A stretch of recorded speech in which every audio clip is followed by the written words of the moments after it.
사람, 전북 시민 정석입니다. 다시 인사드리겠습니다. 저는 전주에서 나고 자랐고, 그리고 고등학교 졸업하고 이제 대학 가느라고 고향을 떠났습니다. 어렸을 때에는 저희 아버지 고향이 김제입니다. 김제에서 한 3년 또 시골에서 살기도 했습니다. 이 대한민국은 아주 멋진 나라입니다. 맞죠? 네, 아주 찬란하게 빛나는 그런 훌륭한 나라입니다. 근데 또 한편으로 보면 매우 엉성하고 또 문제도 많은 나라이기도 합니다. 맞나요? 별로 동의를 안 하시네. 그러니까 결국은 양면이 있다는 뜻입니다. 대한민국에 굉장히 밝고 멋지고 빛나는 측면도 있고 또 의외로 우리가 좀 허술한 면도 있습니다. 근데 사람도 그렇고 도시도 그렇고 나라도 그렇고 모두 다 잘난 존재는 없습니다. 그러니까 나의 장점, 강점도 있고 또 동시에 나에게는 약점, 부족한 점도 있는 거죠. 그러니까 결국 사람이나 도시나 나라가 오래오래 건강하게 행복하게 지속되려면 나의 이런 부족한 점을 빨리 알아차리고 그리고 고쳐야 됩니다.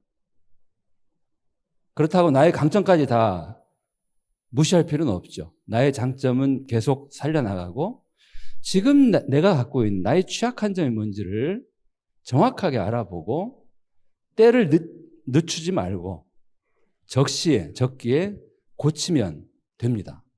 그래서 저는 오늘 우리 대한민국이 굉장히 빛나고 찬란한 나라이면서 한편으로는 굉장히 심각한 중증 질환을 지금 앓고 있다 이렇게 생각합니다. 그래서 이 대한민국이 앓고 있는 이 병을 어떻게 우리가 치유해야 건강한 나라로 오래오래 아름다운 나라가 될 건가 여기에 대한 이야기를 오늘 좀 드릴까 합니다.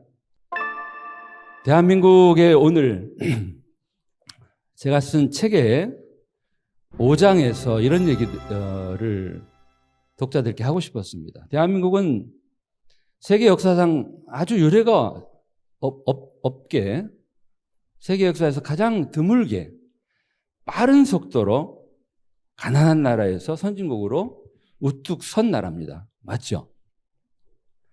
그런데 행복도는 바닥입니다.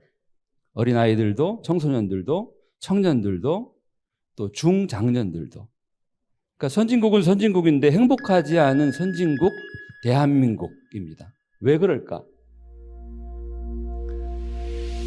요즘에는 산후조리원에서부터 경쟁이 시작된다고 합니다.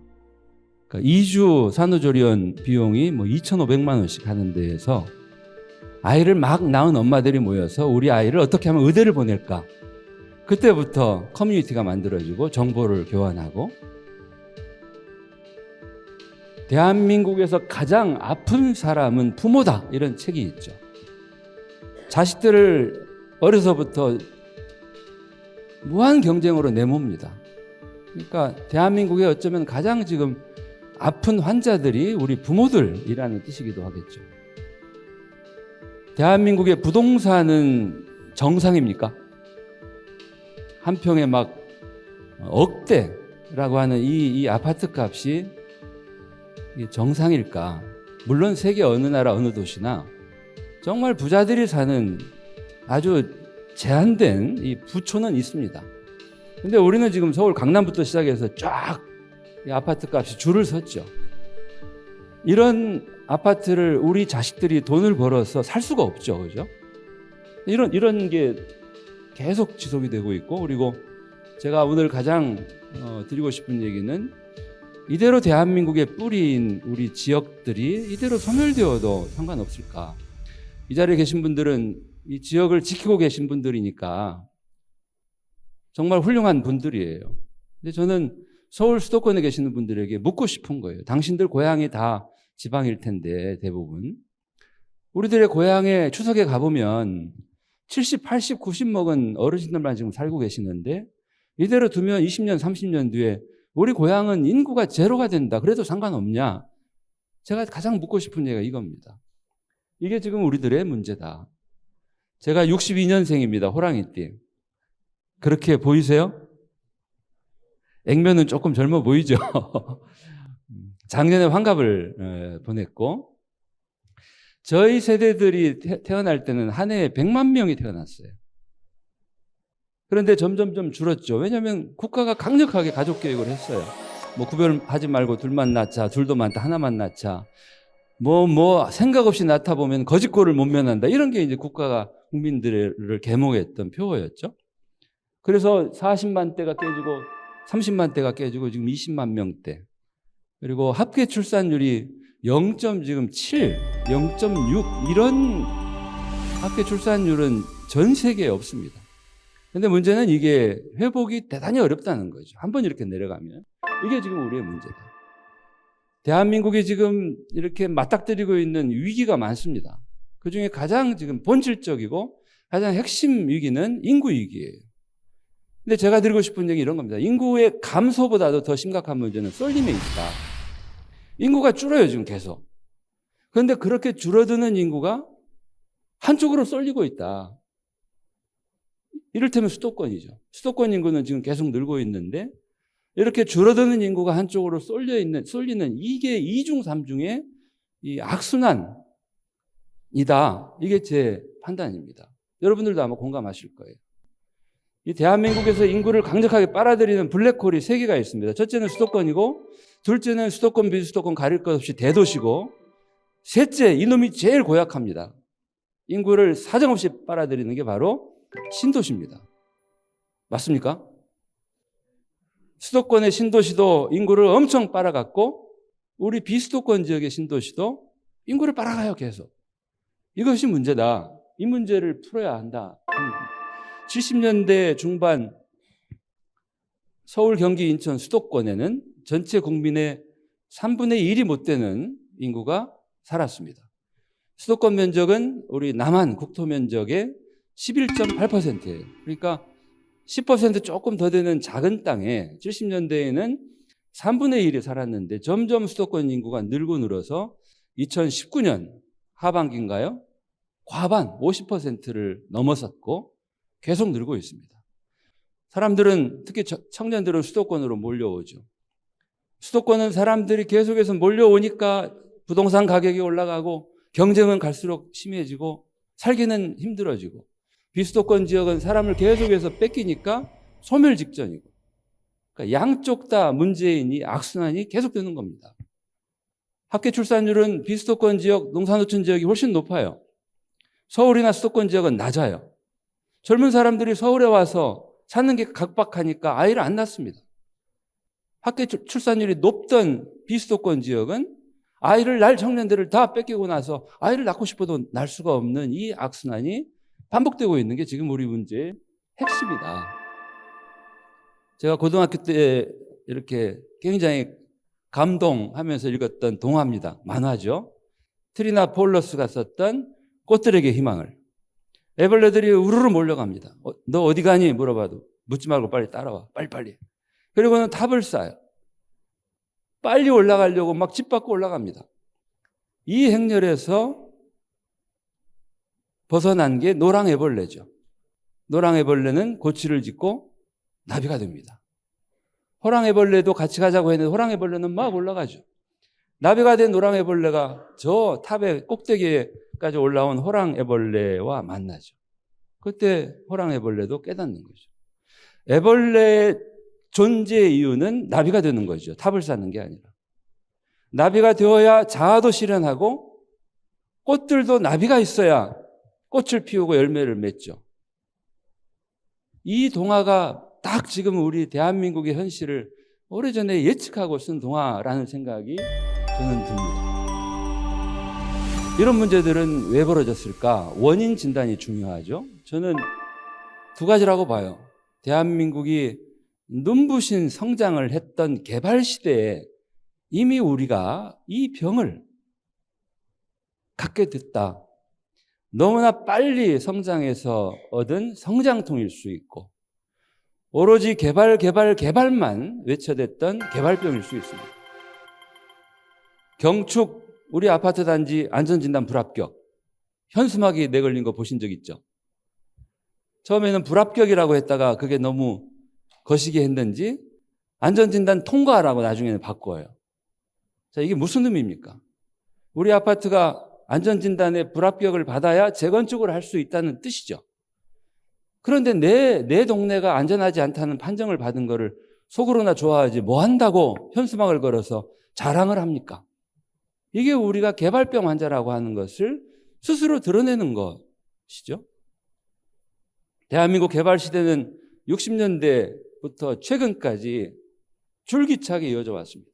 박정희 정부가 개발 시대를 주도했고 신개발을 했고 신도시를 건설하고 신시가지를 짓고 또 재개발을 했습니다. 오래된 도시, 오래된 동네를 한꺼번에 대규모로 철거하고 빌딩을 짓거나 아파트를 지었어요.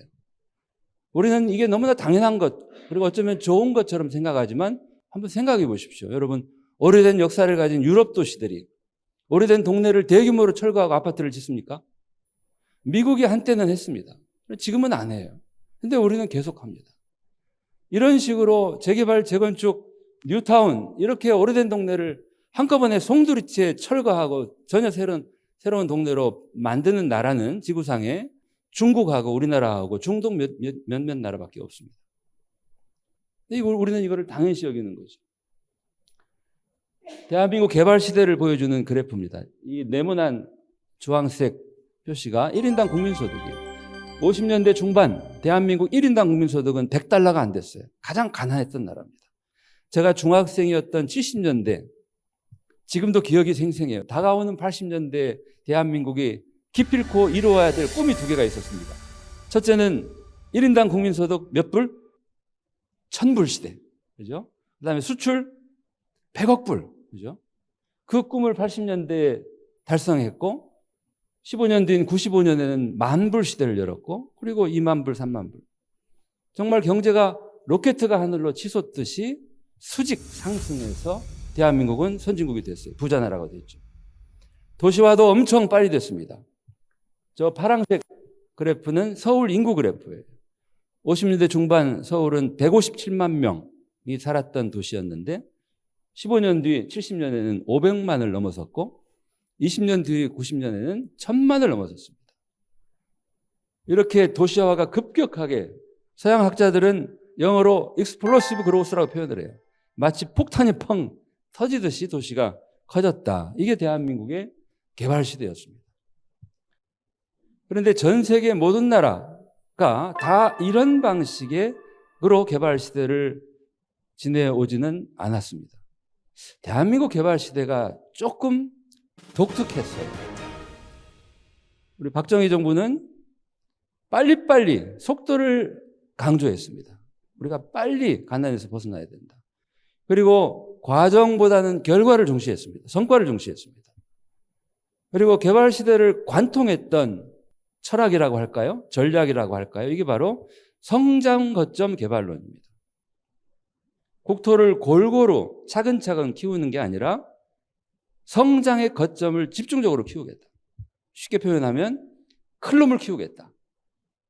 이게 대한민국 개발 시대를 관통했던 생각이에요. 성장 거점을 키우겠다는 생각에서 서울과 부산 대도시를 집중적으로 키웠고 두 도시를 연결하는 경부고속도로를 건설했습니다. 산업기지들이 주로 경부 축에 집중이 됩니다. 구미, 공단, 포항, 울산. 경부 축에서 빗겨나 있던 충청, 호남 지역에서 왜 경부에다만 집중 투자를 하느냐? 그럼 뭐라고 해요? 조금만 지들려. 아랫목이 따뜻해지면 금방 윗목도 따뜻해진다. 이게 성장거점 개발론이었어요. 대한민국의 경제발전을 이끌어가라고 대기업을 집중적으로 키웠습니다. 대기업이 혼자 큰 게 아니죠. 이렇게 대도시를 키우고 대기업을 키우겠다는 이 생각의 전제는 뭐겠어요? 대도시가 모든 것을 다 앗아가고 대기업 너희들만 잘 먹고 잘 살라는 아니었겠죠. 그죠? 대기업이 중소기업과 또 자영업자들을 먹여 살리고 대도시도 중소도시 농산노총과 서로 공존, 상생하라 이런 뜻이었겠지만 실제로 그렇게 되었을까? 성장 거점 개발론의 대전제는 낙수효과입니다. 여러분들 들어보셨을 거예요.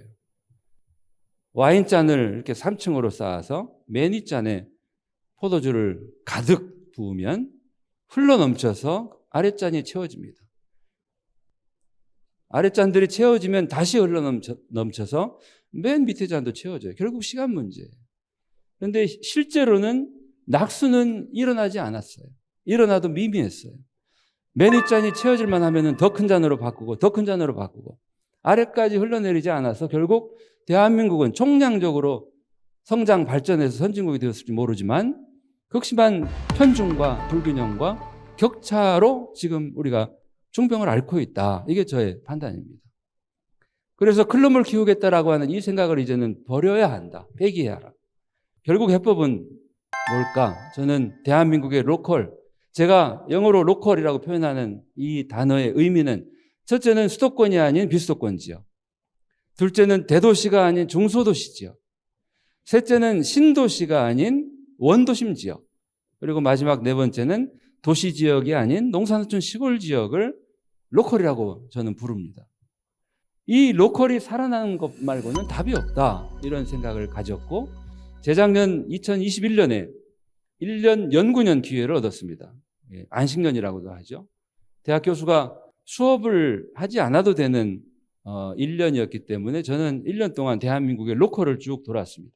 하동에서, 목포에서, 전주에서, 강릉에서 한 달씩 살았고, 그리고 여러 지역들을 다니면서 대한민국 로컬에서 더 행복하게 일하며 사는 사람들을 많이 만났습니다. 그리고 내린 결론이 바로 오늘 강연 제목 100탈수 지역 민국입니다.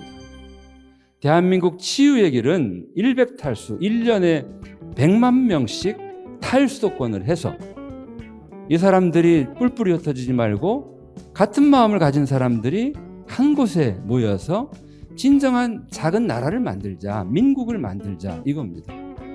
그래서 이런 생각을 하고 단기 필마로 이 100탈수 운동을 하고 있었는데 KBS에서 기회를 줬어요. 쌤과 함께해서. 그래서 이렇게 강연도 했었죠. 그랬더니 뭐 아주 막 반응이 막 엄청 뜨거워요. 이 영상 댓글이 막 수백 개가 달리는데 대부분 악플이더라고요. 당신이나 가라. 내가 어떻게 여기에 왔는데 날 들어가라고 하냐. 당신 서울에 지금 살고 있지 않느냐. 말로만 뭐 하여간 악플이 엄청 달렸길래 그 다음부터는 절대 댓글을 안 읽어봅니다. 댓글은 정신건강에 아주 해로워요. 제가 생각하는 100탈수의 인구 대반전, 수도권으로 몰려오는 인구가 역으로 자발적으로 수도권을 떠나서 로컬로 가는 이 인구의 흐름은 크게 세 갈래입니다. 첫째는 취업이 아닌 창업을 꿈꾸는 청년들은 이미 시키지 않아도 로컬로 오고 있습니다. 서울에서 대도시에서 창업을 하면 집값과 임대료가 엄청 높기 때문에 열심히 일한 것들을 다 거기다가 뺏겨요. 그런데 로컬로 내려오면은 임대료 싸고 집값 쌉니다. 제가 재작년에 만난 많은 청년들이 그런 얘기를 해요. 목포에서 만난 한 청년은 그렇게 얘기를 합니다. 교수님, 제가 서울에 살면서 제 어깨를 가장 무겁게 짓눌렀던 게 집이었습니다. 사랑하는 여인과 결혼을 결심했을 때도 집 때문에 주저했습니다. 그런데 목포에 와서 서울 집값의 8분의 1 정도 되는 비용으로 집 문제를 해결하고 나니까 어깨 위를 짓눌렀던 바위 같은 이 돌덩어리가 사라졌습니다. 서울에서는 생각도 못했던 상상을 하고 그 상상을 실현시키면서 행복하게 일하고 있습니다. 이렇게 얘기를 합니다.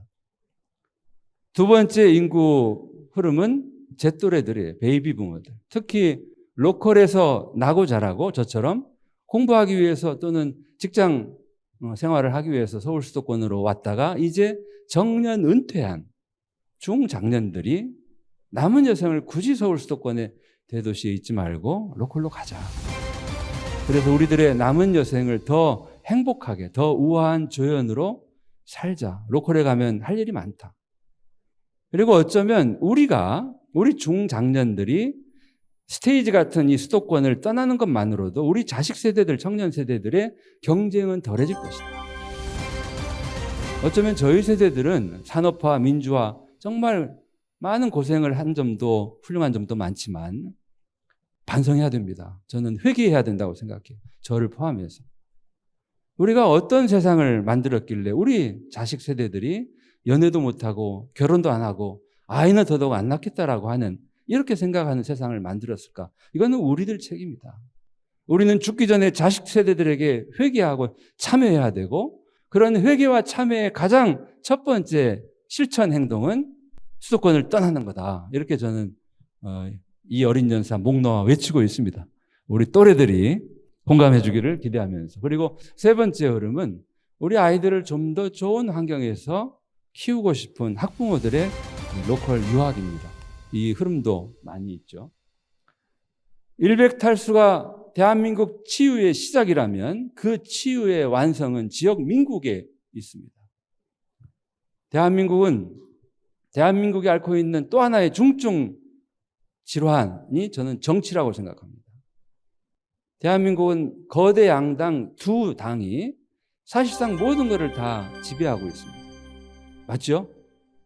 그러니까 진정한 지방자치 또는 분권 그리고 로컬은 저마다 하나의 작은 나라들인데 우리들은 나라라고 부르지 않고 지금 단체라고 부르지 않습니까? 광역단체, 기초단체. 이런 단체가 아니라 거기 사는 분들이 그곳의 주인이고 또 거기 사는 사람들의 뜻대로 단체장도 뽑히고 거기 사는 사람들이 바라는 일들이 일어나는 민국을 만들자. 이게 저의 생각입니다. 가능합니다. 그 지역의 유권자의 51%만 안정적으로 점하면 됩니다.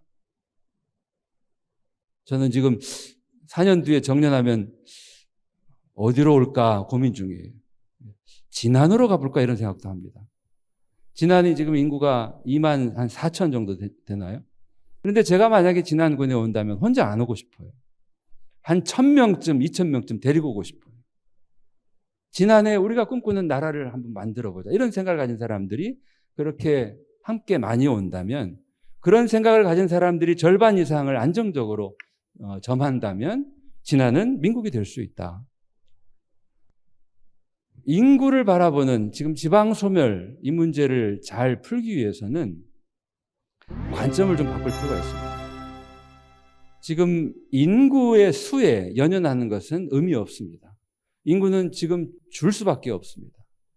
그래서 우리 시의 인구를 유지하겠다 또는 늘리겠다 이런 목표는 허망한 목표입니다.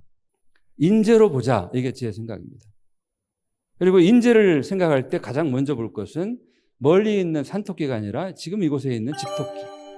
제가 얘기하는 인재의 요건 중에 가장 중요한 것은 여기 살면서 여기 사는 것을 자랑스러워하는 사람들이 진정한 지역 인재입니다.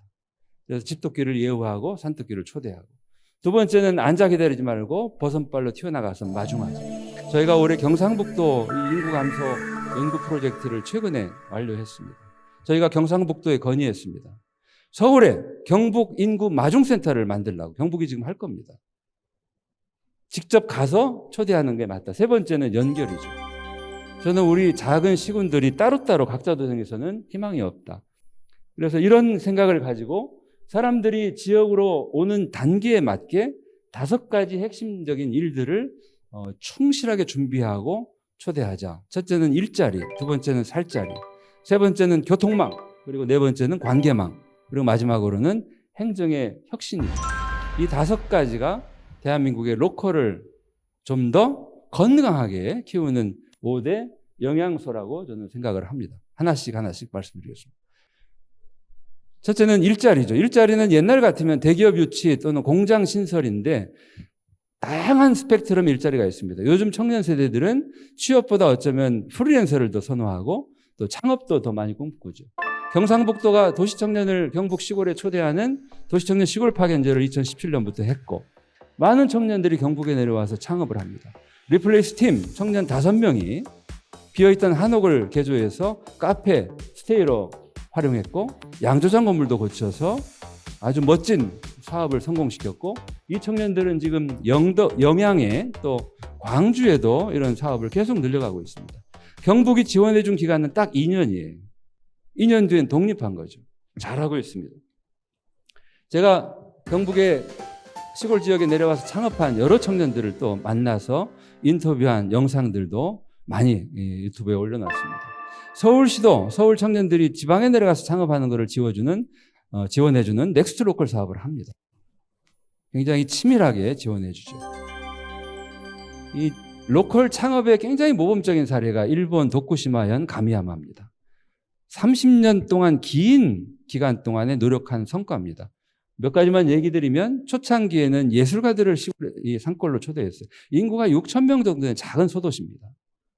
그리고 광 케이블을 깔고 2010년대에는 대도시에 본사를 둔 IT 또는 방송, 디자인 이런 회사들의 위성사무소를 가미야마 산골에 유치를 합니다. 비어있던 농가를 개조해서 거기에서 살면서 거기에서 일하는 이를테면 워케이션을 구현했던 거죠. 청년들의 만족도도 아주 높죠.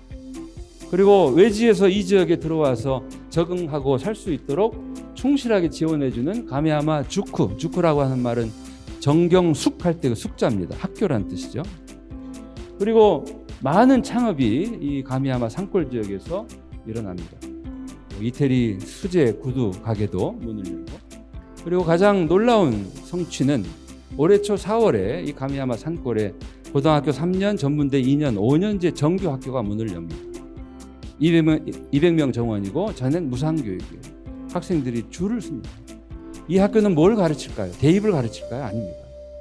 고등학교 3년, 전문대 2년 동안 네가 가장 행복하게 일하면서 살 수 있는 것을 찾아가지고 그렇게 살아라, 그걸 가르치는 거죠. 일본의 효고현 아와지시마, 아와지섬도 이런 창업의 아주 모범 사례입니다. 굉장히 풍요로운 섬이, 농산물도 해산물도 풍부한, 그런데 대학이 없는 섬입니다. 청소년들은 고등학교 졸업하면 다 섬을 떠났죠. 대학을 졸업하면 취업하느라 안 들어오죠. 야마구치 구니코라고 하는 이 섬 출신 이 여성이 인재들을 섬에 초대하기 위한 고민을 많이 했고 본인이 먼저 실현을 합니다. 2005년 고향에 내려왔고 아트센터를 만들었고 매년 여름 예술축제를 열어서 인재들을 끌어모읍니다. 그 다음에는 이 섬의 지자체, 지방정부 3개를 설득해서 일본 후생노동성, 우리로 말하면 고용노동부죠. 지역의 일자리 창출 국비 지원 사업에 신청을 해서 뽑혀요. 그래서 4년 동안 국가 예산 지원을 받으면서 많은 창업을 합니다. 그런데 이 사람들의 창업의 목표는 이 프로젝트 이름이 일하는 형태 연구선 프로젝트예요. 그러니까 일자리를 몇 개 만들겠다가 아니라 일하는 형태란 말은 이게 의미하는 것은 정말 행복하게 일하는 일자리를 만들겠다. 두 번째는 로컬에 인재를 초대하기 위해서 살자리를 충분히 확보해야 됩니다. 살자리는 집도 있지만 주택도 있지만 잠시 와서 머물 수 있는 한 달 스테이를 할 수 있는 또는 뭐 4도 3천, 2도 5천 할 때 와서 편안하게 머물 수 있는 가장 좋은 것은 인재들에게 이런 살자리를 1년 정도 무상으로 제공하는 겁니다. 로컬에 가면 빈집이 많은데 정작 청년들이 와서 살 집은 없습니다. 이 문제를 해결한 아주 지혜로운 해법들이 몇 개 있어요. 다자요라고 하는 민간 스타트업, 이 스테이 스타트업이죠, 숙박. 이 사람들은 제주도에 있는 빈집 건물주와 10년 무상임대 계약을 맺습니다. 그리고 자기들 돈으로 빈집을 고쳐서 숙박 사업을 10년 한 뒤에 그대로 주인에게 돌려줍니다. 그러니까 빈집의 건물주도 손해가 아니고 이익이겠죠, 그죠? 블랭크도 비슷하게 하고 있고, 그리고 서울에 뭐 네덜란드에서 이탈리아에서 많이 시도되고 있는 원유로 프로젝트가 우리나라에서 처음으로 성동구에 시작이 됐죠. 올해 시작됐습니다. 이거는 착한 건물주가 건물을 1유로에 3년 동안 그냥 빌려주는 거예요. 임대해주는 거예요. 그러면 이 건물을 가지고 많은 이 건물 안에서 창업도 하고 가게를 열고 3년 동안 독립을 한 다음에 이제 독립하는 거죠. 준비를 하고. 이런 프로젝트들도 있고. 지방정부 가운데는 전남 강진군이 농가에 비어있는 건물주를 설득합니다. 당신이 우리 군에 5년을 무상 임대를 해주면 우리가 5천만 원 들여서 리모델링 할 거다. 만약에 7년을 빌려주면 7천만 원 들여서 하겠다. 이렇게 빈 농가 건물을 고쳐서 마을 호텔을 만들고 인재들에게 제공해 줍니다. 강진은 지금 음악도시를 목표로 하고 있어요. 전국에 있는 훌륭한 음악인들을 강진에 초대해서 마을 호텔을 거의 무상으로 제공해 줍니다. 동해시는 비어있는 건물들을 매입하고 있습니다. 그래서 이 건물들을 로컬 스테이로 이렇게 고쳐가지고 테마가 있는 스테이로. 저도 이 집에서 하룻밤 묵었는데 아주 좋죠.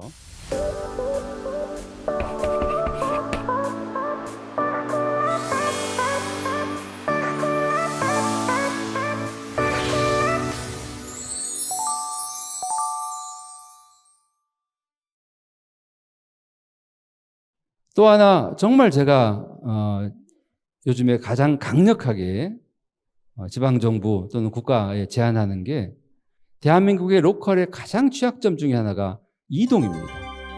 청년들이 자가용이 없으면 로컬에 와서 고립됩니다. 어르신들도 언제까지 자가용 운전을 하겠어요? 대한민국의 지방을 살리겠다면 가장 최우선적으로 국가와 지방정부와 코레일과 국토교통부는 이 지방의 대중교통 연결을 강화해야 된다. 제가 하동 한 달 살이를 마치면서 윤상기 군수님을 면담하고 이런 그림을 직접 그려서 드렸어요. 하동에서 정말 행복했는데 가장 불편했던 게 이동이었다. 구례구역에 기차를 내리면 악양까지 올 길이 없다. 맨날 지인들한테 차로 태워다 달라고 하는 것도 한두 번. 그래서 제가 건의드린 게 하동군과 구례군이 협력해서 구례구역, 구례터미널, 피아골, 화계, 악양, 하동읍까지 자가용보다 빨리 다니는 BRT, 버스를 운행을 하시라. 그리고 화계, 계곡, 악양 이 긴 평사리 들판은 거기만 뱅글뱅글 순환하는 작은 미니버스를 운행을 하시고 이 미니버스 정류장마다 전기 자전거, 공공 자전거를 쫙 깔아 주시라. 그러면은 관광도 생활도 대중교통 자전거 보행으로 너끈히 가능한 하동이 되지 않겠습니까? 그렇게 말씀드렸더니 고개를 끄덕끄덕 하시고 알겠다고 했는데 2022년 지방선거에 출마를 못 하셨어요. 제가 한 걸음 더 나아가 제안하는 게 지리산 BRT입니다. 지리산을 에워싸고 있는 남원, 구례, 하동, 산청, 함양 5개 시군을 이렇게 연결하는 BRT를 운행하자 이겁니다. 도로는 나 있습니다. 한 바퀴 도는데 200km예요. 이런 대중교통이 새벽부터 자정까지 15분 이내 간격으로 운행이 된다면 어떤 일이 벌어질까? 남원에 내려와서 일하는 청년이 하루 일을 마치고 BRT를 타고 하동군에 와서 여자친구 만나서 제철국에 소주 한잔 마시고 대중교통으로 남원에 올 수 있죠. 그러면은 이 5개 시군은 하나의 생활권이 될 겁니다.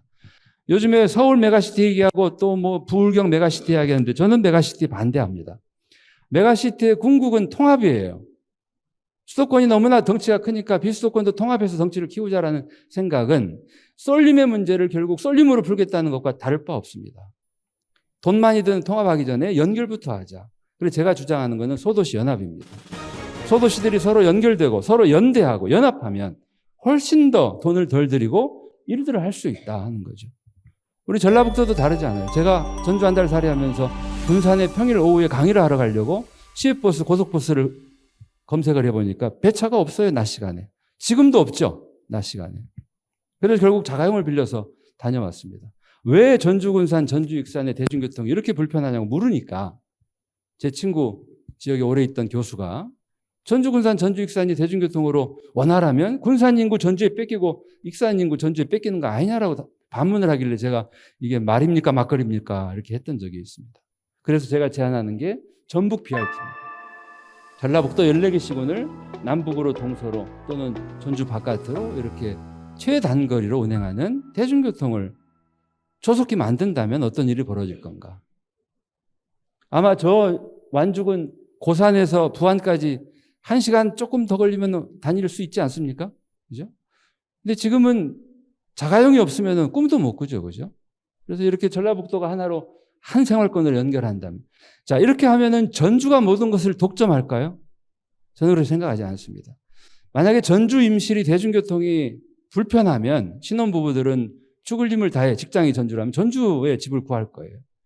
그런데 전주 임실을 대중교통이 20분 정도로 연결해 준다면 굳이 전주에 비싼 집을 구하지 않고 임실의 집을 구할 겁니다. 그죠? 하나가 될 거예요. 상생할 겁니다. 그래서 이런 전북 BRT로 연결해 주고 제가 서두에 인사드린 것처럼 너는 전주 시민, 나는 지난 군민 이러지 말고 우리는 다 전북 시민이다. 이런 생각을 갖는다면 전북이 민국이 될 수 있을 거라고 생각을 합니다. 우리나라에서 이런 대중교통 문제를 가장 혁신적으로 잘 푼 곳이 전남 신안군입니다. 국내 최초 완전 버스 공영제를 했죠. 버스 기사님들이 전부 공무원이에요. 만족도가 엄청 높습니다. 65세 이상 또 청소년들은 전부 무상이에요. 관광객들도 이제 신안의 섬 여행을 렌트카 없이도 할 수 있어요. 이 버스가 신안의 버스가 이 연육교가 놓이면서 대부분 큰 섬들은 다 버스로 다닐 수 있고, 이게 편도 3,000원, 왕복 6,000원인데 하루권을 끊으면 5,000원입니다. 이 티켓으로 하루 종일 몇 번이고 신안 공영버스를 탈 수 있죠. 경상북도 청송군은 올해 5월에 국내 최초로 관광객들까지 완전 버스 무료로 탈 수 있도록 지금 하고 있죠. 광주 송정역에 SRT나 KTX를 내리면 혹시 목적지가 광주역 쪽, 금남로 쪽, 원도심 쪽이라면 가장 빨리 이동하는 방법은 뭘까요? 송정역에서 광주역까지. 지하철을 타면 30분 이상 걸립니다. 택시를 타도 더 걸려요. 그런데 셔틀 기차를 타면 15분이면 갑니다. 광주 송정역, 극락강역, 광주역까지 8분, 7분. 이렇게 훨씬 더 빨리 다닐 수 있는 이 시내 대중교통수단이 바로 철도인데, 지금 제가 듣기로는 광주의 셔틀 기차가 올해 또는 내년 초에 없어질 거라고 들었어요. 기차가 낡았고 수요가 많지 않다는 이유로. 그래서 저는 이런 광주 시내에도 광주의 완전히 동서 지역을 관통하는 가장 빠른 이동수단은 철도입니다. 그래서 시내 이동수단으로서도 철도를 적극 활용하고, 그리고 도시와 도시를, 지역과 지역을 연결하는 이 지역 간 대중교통으로도 철도를 적극 활용하자. 이게 저의 주장입니다. 근데 지금 코레일 철도공사는 그냥 지금 수지타산으로 판단해서 폐선을 하고 지금 이런 상황이어서 이거야말로 좀 국가가 좀 더 적극적으로 관여를 해야 할 일이라고 생각합니다. 네 번째가 관계망입니다. 청년들이 로컬에 오면은 대부분 고립되기 쉬워요. 청년들을 어떻게 서로 연결시켜 줄 겁니다. 연결되어야 편안하게 행복하게 살 수 있죠. 제가 강릉 한 달 살이 하면서 이 강릉 청년들을 이렇게 모은 적이 있습니다. 왜 그랬냐면 강릉의 청년들이 두 그룹으로 나뉘어져 있어요. 토박이 청년들이 있고 외지에서 이 창업 지원을 받고 들어와서 지금 정착한 청년들. 그런데 토박이 청년들이 많이 빈정이 상해 있더라고요. 도나 시는 외지 청년들은 엄청 대우해주고 우리는 존재를 알아봐 주지도 않는다. 그래서 두 그룹 청년들을 모아서 서로 소통했던 적이 있습니다.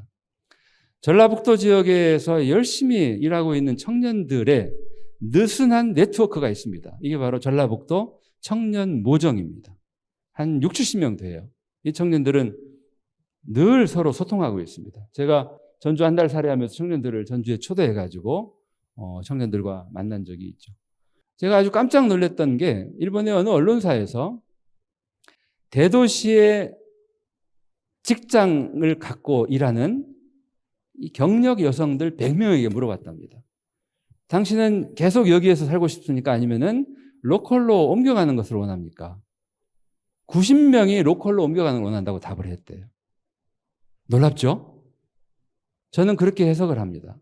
이미 번듯한 자기 일자리를 갖고 누구나 다 선망하는 대도시에서 살면서 일하고 있는 이 여성들의 대다수는 여기서 일하는 게 충분히 행복하지 않다라는 뜻으로 저는 해석합니다. 로컬에 가면 더 행복할 수 있다라고 하는 꿈을 꾸고 있다라고 저는 받아들입니다. 일본도 그럴 테고 우리도 저는 이런 희망이 있다라고 생각해요. 청년들이 서울 수도권으로 몰려가서 딱 도착하는 순간부터 더 힘들어집니다. 집 문제 때문에, 여러 가지 비용 문제 때문에. 수도권에 도착하면 100% 행복하다면 더는 대한민국 로컬에 희망이 없지만 수도권에 도착해도 더 삶이 힘들어진다라고 하는 이 엄연한 현실이 저는 로컬의 기회고 로컬의 희망이라고 생각을 합니다.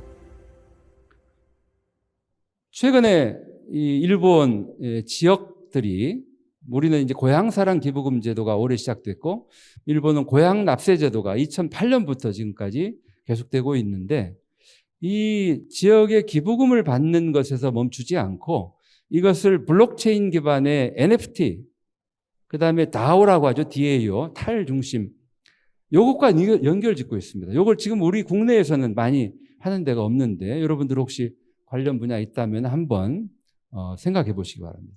그래서 청년들에게 지역에 지역사랑 기부를 하면 이런 전자 주민증 같은 걸 발급을 해주고, 이 사람들이 지역과 연관된 활동을 하면 할수록 자꾸 이 점수를 올려주고 또는 그레이드를 올려주어서 그런 혜택으로 뭔가 남들이 받지 못하는 것들을 갖게 해주는 이런 방법도 한번 생각해 보면 좋겠습니다.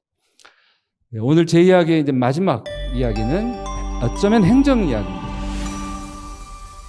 이 광역 또는 기초 이 지방 정부의 행정이 지금 이런 인구 소멸 위기에 맞게 굉장히 적극적으로 변해야 됩니다. 그런데 여전히 개발시대 행정을 하고 있는 경우가 많아요. 우리 전라북도 교통정책과 과장님을 만날 일이 있어서 제가 물어봤어요. 전라북도 광역 이 정부에서 이런 지역 간 대중교통 고민을 합니까? 하니까 아직까지는 안 하고 있다고. 그러니까 옛날 방식의 행정들을 계속 지금 답습을 합니다. 그래서 제가 생각할 때 개발시대 행정은 예산을 따서 용역을 발주하고 계획을 세워서 착공, 공사, 준공, 끝 이거였다면 지금과 같은 재생시대의 행정은 달라져야 된다. 이를테면 돌봄 행정으로 달라져야 된다. 물건 만드는 행정이 아니라 생명체를 돌보는 행정, 생애 주기를 길게 보면서 맞춤형으로 그 한 사례만 소개해드리겠습니다. 일본의 시마네현 오난정, 여기는 인구가 10,000명이 안 되는 작은 소도시예요. 그런데 10년 전에 이 소도시는 우리 도시의 목표를 일본 제1육아도시로 잡았습니다. 젊은 사람들이 와서 아이를 갖고 아이를 낳고 아이를 키우는 데 있어서만큼은 일본 최고의 지원을 해주겠다. 이런 목표로 지난 10년 일해온 결과 한 해 평균 60명 아이들이 태어납니다. 이 지역에서. 굉장히 놀라운 성과죠. 그죠? 그리고 소아과, 산부인과, 응급 의료 서비스가 24시간 가능하고 제가 아주 놀랬던 게 아이들 저 어린이집 당연히 무상으로 교육을 해요. 그런데 우리 아이가 아픕니다. 아침에 열이 펄펄 나요. 그러면 엄마나 아빠가 아이를 데리고 병원에 가죠. 그리고 그 병원에서 진찰을 받고 약을 받은 다음에 아이를 어린이집으로 보낼 수 없죠. 아프니까. 그런데 오난정에는 그런 아픈 아이들을 따로 받아주는 어린이집이 있습니다. 그러니까 이 사람들은 아이를 낳고 키우는데 실제 어떤 것들이 필요하고 뭐가 문제인지를 굉장히 세심하게 다 파악해서 여러 가지가 다 연관되어 있잖아요. 의료부터 복지 등등. 그거를 원스톱 서비스로 해줍니다. 어린이 종합 상담실 한 곳에만 얘기하면 거기서 다 종합적으로 해주는 거죠. 그래서 이렇게 돌봄 행정을 잘 하는 곳들이 없지 않습니다. 우리도 할 수 있죠. 그래서 대한민국 치유의 길은 결국은 로컬이 더 행복하게 일하고 살아가는 삶의 대안이다라고 하는 이 믿음이 생겨나고 그런 믿음으로 로컬에 와서 살고 계시는 분들 또 옮겨오는 분들 가서 보니 서울보다 수도권보다 훨씬 더 행복하게 살아가는 사람들이 눈에 보이고 그 사람들의 숫자가 늘어나는 것이 답이다. 저는 그렇게 생각합니다. 마지막으로 책 한 권 이야기를 드리고 마치겠습니다. 도시의 생존이라는 책이 올해 초 출간됐습니다. 번역서가. 이 에드워드 글레이저 왼쪽에 그리고 오른쪽에 데이비드 커틀러 둘 다 하버드대 경제학과 교수입니다.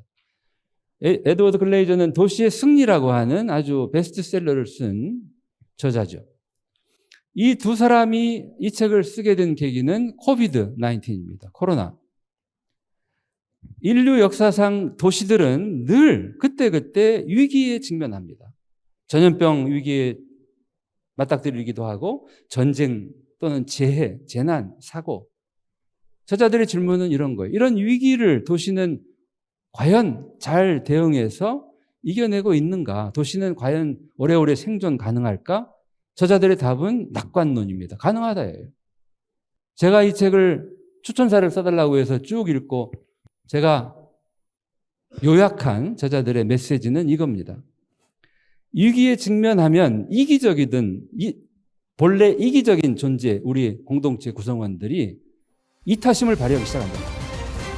왜냐하면 내가 마냥 이기적이면 나도 죽고 다 죽으니까.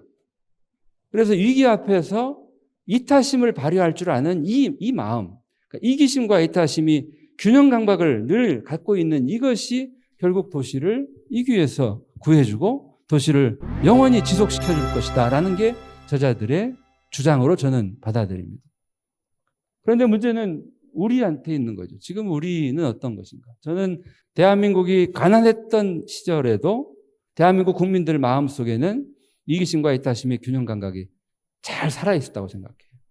시골 마을에 가면 장애인들도 많았고 굉장히 어려운 사람들도 많았어요. 그거를 마을에서 내쫓았습니까? 다 품었죠. 그런데 대한민국이 정작 선진국이 되고 부자 나라가 되면서 언제부턴가 밑도 끝도 없이 이기적이 되어간 게 아닌가 하는 게 제 조심스러운 진단입니다. 그렇다면 대한민국이 살아갈 길은 저는 이타적 이기주의에 있다라고 생각해요. 결국은 모두가 이기적으로 일관하면 공멸할 수밖에 없습니다. 지금 대한민국이 저는 그렇게 가고 있다라고 봐요. 시골 마을부터 사라질 테고 작은 시군들이 사라질 테고 결국은 대한민국이 사라질 겁니다. 맞죠? 지구상에서 가장 먼저 인구 제로에 돌아갈 나라가 대한민국이라고 지금 다들 얘기하니까 이 공멸을 피하려면 우리가 함께 살아갈 수 있는 길을 찾아야 되는데 그것이 바로 어쩌면 이타적 이기주의. 그것이 이타가 곧 나에게도 유리한 이익이 되는 일이다. 이런 어쩌면 상식이죠. 이거를 지금 우리가 잊고 있는 게 아닌가. 그래서 이것만 되찾는다면 저는 건강한 국토 그리고 행복한 국민 그리고 지속 가능한 나라로 우리가 다시 치유될 수 있다 이렇게 생각을 합니다. 혹시 질문 있으시면 받겠습니다. 전주의 미래에 대해서 한번 진단을 해주시면 어떠실까 싶습니다. 예, 저는 전주가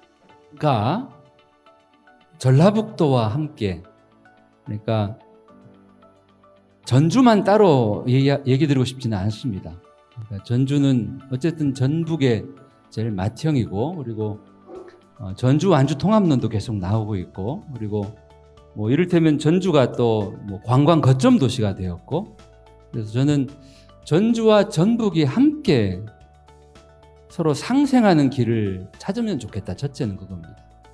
두 번째는 전주는 아주 멋진 도시예요. 다른 도시와 다른. 저는 도시 경쟁력은 도시 정체성에 있다고 봅니다. 다른 도시에 없는 것, 다른 도시에 있어도 변변치 않은 것. 그런데 우리 도시에 있고 우리 도시의 것들이 훨씬 더 멋진 것. 이게 우리 도시의 경쟁력이죠. 전주는 그런 것들을 이미 많이 가지고 있습니다. 그리고 조금 넓게 보면 전라북도는 저는 대한민국의 축소판이라고 생각해요. 남한 유일의 고원 진안이 있고 지평선이 있고 부안, 고창, 갯벌이 있고 순창이 있고 또 무진장이 있지 않습니까? 그래서 이런 전라북도가 가지고 있는 이런 엄청난 자산들 그런데 바꿔보면 저마다 다 약합니다. 하나하나. 그래서 이것들이 서로 약한 가운데 서로 가까운 시군들끼리 뺏고 뺏기는 이 제로섬 게임을 반복하고 있는 게 지금 우리의 현실이 아닐까. 그래서 이걸 어떻게 윈윈 게임으로 상생 게임으로 바꿀 건가 그런 생각을 지금 하고 있고 그런 점에서 전주가 이렇게 배타적으로 모든 것을 갖겠다가 아니라 오히려 맏형으로서 내어주면서 그러니까 서울이 인구가 1000만까지는 쫙 올라갔다가 어느 시점부터 서울 인구는 줄었잖아요. 경기도가 인구가 오히려 늘었죠. 그런데 지금 김포 서울 통합하고 뭐 고리 통합해서 서울 인구를 키우자라고 하는 것은 저는 넌센스라고 봅니다. 윤석열 정부가 지방시대 말을 할 필요도 없다고 봐요. 그렇게 하려면. 마찬가지로 전주가 어쨌든 전북의 제일 쏠림의 핵이 될 수도 있는데 이게 다른 데를 힘들게 하고 다 앗아가는 전주가 되지 않고 주변에 동생들과 함께 논아먹고 상생해서 결과적으로 전라북도가 더 커지는 그런 방향으로 가기를 저는 바랍니다. 그래서 제가 좀 우려하는 바는 전주가 전주만의 길을 잘 걸어왔다고 보는데 최근에는 걱정되는 점들을 자주 봅니다.